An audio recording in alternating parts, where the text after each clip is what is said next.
What's up guys, Houndish here, and today we're jumping in with a breakdown of a bunch of content changes that we're going to see in Destiny 2 this week. And so firstly, we do have the return of the Iron Banner, which will now be a 2-week event. Right here though, we're going to talk about some additional drops, new Iron Banner Emblem, some cosmetic items, and the weapons that are available this time around. So we'll go into a bit more depth there. Plus, we've got some updates from Bungie regarding changes that we're going to see in the patch this week. Some of them will be reasonably significant when it comes to the seasonal or episode content. We'll also see the next research quest for Nessus and Failsafe, and there are a couple of other things to round up to date. So, as always guys, I hope you find the video useful, and if you do, a rating below really does help us out on the channel. And now, let's get into it. First thing to note for this week outside of the game, but Bungie have advised that this week's TWID won't be published on Thursday, as of course that is July 4th. And of course if you're celebrating, I hope you have an awesome day, but that does mean that it will drop on Friday, July 5th instead. I'll do my best to keep you posted with that one, although I will be away for a couple of days over the weekend, so just keep in mind either way that it will drop on Friday after Xur. Otherwise, for changes that we're going to see to the game this week, the D2 team have said that Facet of Hope is currently not working as intended, and they do have a fix scheduled for the July 2nd update that will address the inconsistency in its performance. So, they say firstly, we're fixing the issue causing Facet of Hope to not work with Amplified as intended. Then additionally, they'll be fixing an issue which causes Facet of Hope to stop working when a buff with a shorter timer ends, even if you have a second eligible buff still active. So that's a weird one, but it should be fixed today. Then finally, they want to take the chance to clarify how Facet of Hope works. So for this fragment, they say class ability regeneration is active while you have any eligible buff that stays active long enough. And this means that Frost Armor, Woven Mail, Restoration, Radiant, Void Overshield, Devour, Invisibility, and Amplified will all receive Facet of Hope's benefits when it's equipped. So good to get a bit of clarity on that, and otherwise all bugs related to it should be fixed in the update today. A separate thing though, Bungie Help also said that the patch notes last week said the fix for Precious Scars was included in the release, but it didn't go live as expected and is rescheduled for an upcoming release. We're not certain if that will be today or at another point in time. I'll keep you posted when we get patch notes, but they do say additionally it will correct the exotics functionality for players using both the Sol Invictus and Offensive Bulwark aspect.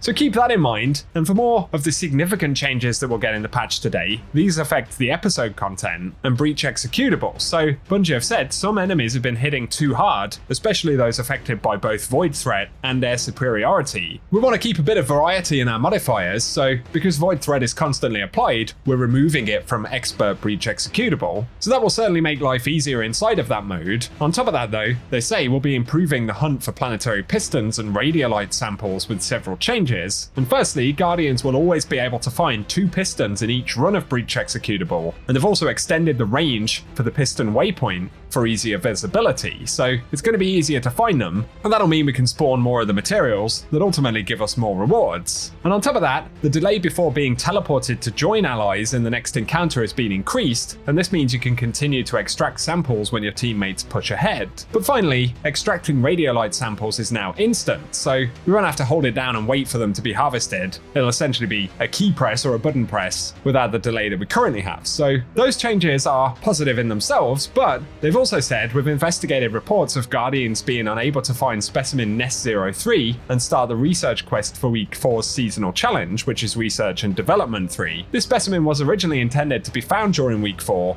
However, the issue is going to be resolved at the next reset, so I don't think we're going to get main story kind of quest steps for Act 1 today, but Nest 03 itself should be available, and presumably that will show up on Failsafe, so if you want to get that done, look out for it once we get to weekly reset. Otherwise, for the rest of the changes, once again, keep it locked and loaded here on the channel, as I'll post the patch notes once we get that info at weekly reset, but there's also been some conversation about the updated Iron Banner that we're getting this week. We'll talk more about some additional rewards there in a moment, but Bungie have said, to be transparent, the 2-week schedule for Iron Banner is kind of an experiment as Bungie feel out the episode and act structure, and under this new cadence of Iron Banner appearing for 2 weeks in a row, they say trials will experience fewer interruptions over the course of an act, and in the past, Iron Banner would appear once every few weeks. But now, Trials of Osiris will be available for 7 to 8 weekends in a row before the next Iron Banner week begins. We'll ultimately still have the same amount of Trials and Iron Banner to play, but it's simply a change on how things are scheduled. They do finally add that they'll be watching feedback as things go live. So give us your thoughts about Iron Banner lasting for 2 weeks. Of course, with the Iron Banner event this time, we're getting Control for the first week, and that will begin today at reset. Then from the 9th of July, we'll get a week of Tribute as the game mode.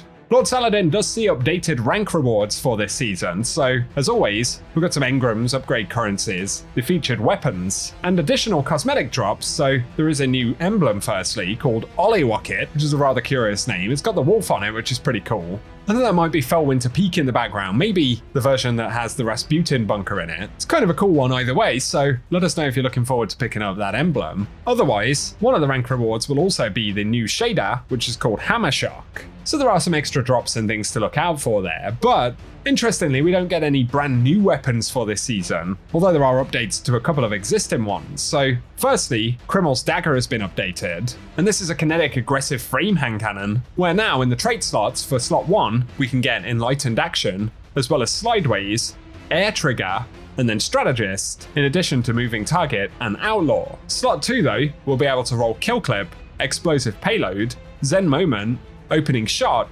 Adagio, and Precision Instrument. And in addition to those, of course, we get the Skulking Wolf Origin trade, as well as the Hake Breach Armaments trade. So give us your thoughts on the hand cannon, and whether it's one that you might go after this week. Otherwise though, the Claws of the Wolf is one of the updated featured weapons, and this is a Void Rapid Fire Frame Pulse Rifle. First trade slot can get Headseeker, as well as Repulsor Brace, and To the Pain, and while the weapon is equipped, taking damage increases handling and aim assist until the weapon is stowed. Plus, taking more damage will increase the effect. What do you guys think of that bonus? I haven't really tried it out on too many things just yet. Slot 1 on this though can also get Elemental Capacitor, Snapshot Sights, and Perpetual Motion. And then slot 2 can roll Rampage, Kill Clip, but also Destabilizing Rounds, Disruption Break, Attrition Orbs, and Zen Moment.